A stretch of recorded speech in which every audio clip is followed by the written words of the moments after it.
I'm visiting the English cemetery, and there's the Gothic,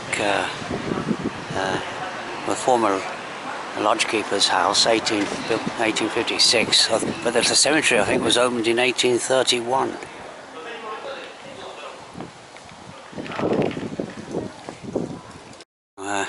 Funny enough, I would have had a bird's eye view close up of this cemetery because that's my apartment building there, but I'm around the right hand side, so I don't have a view of this cemetery. This is a Protestant cemetery. It was opened by the British consul to Malaga because well, Spain's a Roman Catholic country and there weren't any Protestant cemeteries, so there was a burial problem. Muy interesante. Yeah, it's a historical cemetery. Now the castle on the top is right there above, just above the cemetery.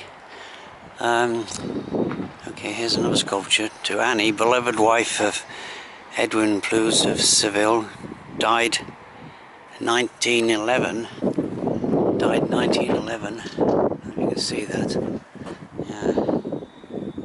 Age 43 years. Yeah. And that's an actual chapel, I think, or a building there. That's the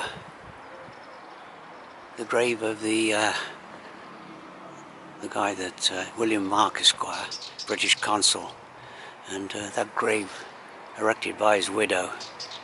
Let's see, I can't decipher the, but he was 1831. He established, I think, this the beginnings of this cemetery, and then I think mainly fairly notable people were kind of buried here since that time. It's basically a historical. That's closed. Yeah, it's kind of like a little church. Services are held there. Okay, am I going the right way here? Okay, this part of there's a nice tree there. There are different species of trees here, like in general. A very dry climate in southern Spain. This is the modern cemetery, so quite recent burials here. That one's 2015.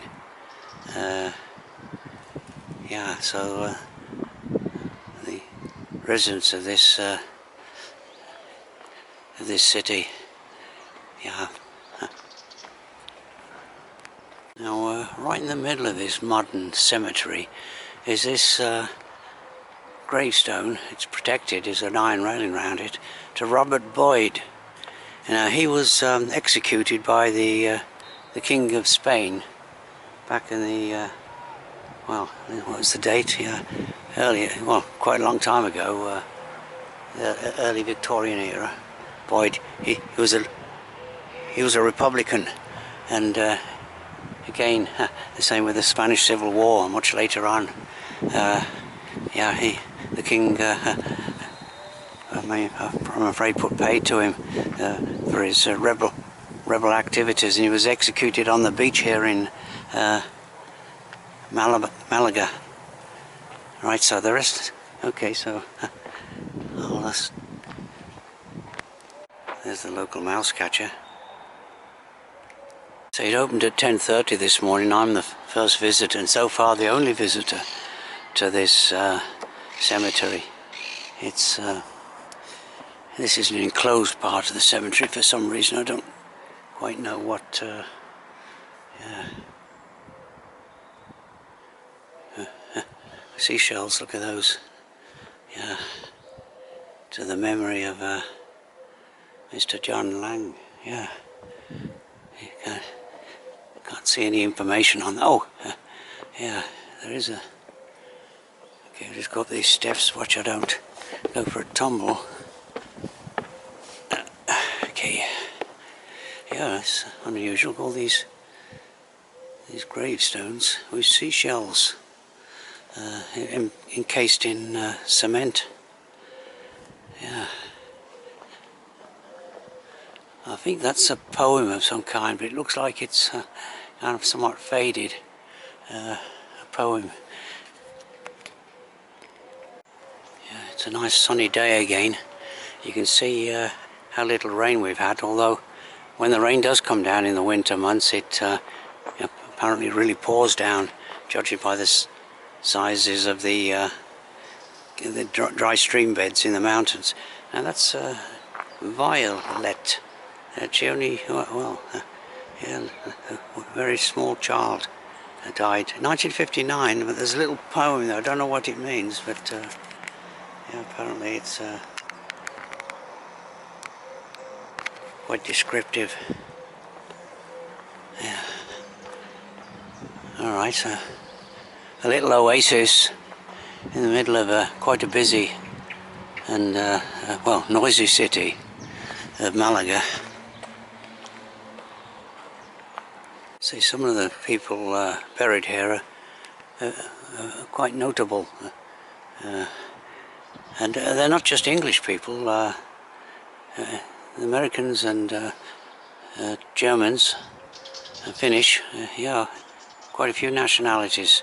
It is the a Protestant cemetery here in this Catholic city of Malaga. Just climbing up high enough now, as you can see a little bit of the Mediterranean there. So there's not, this is about, you know, this is all our information. I've got this big placard. That's the captain of, the captain of a German school ship that went down. Oh, that's him there.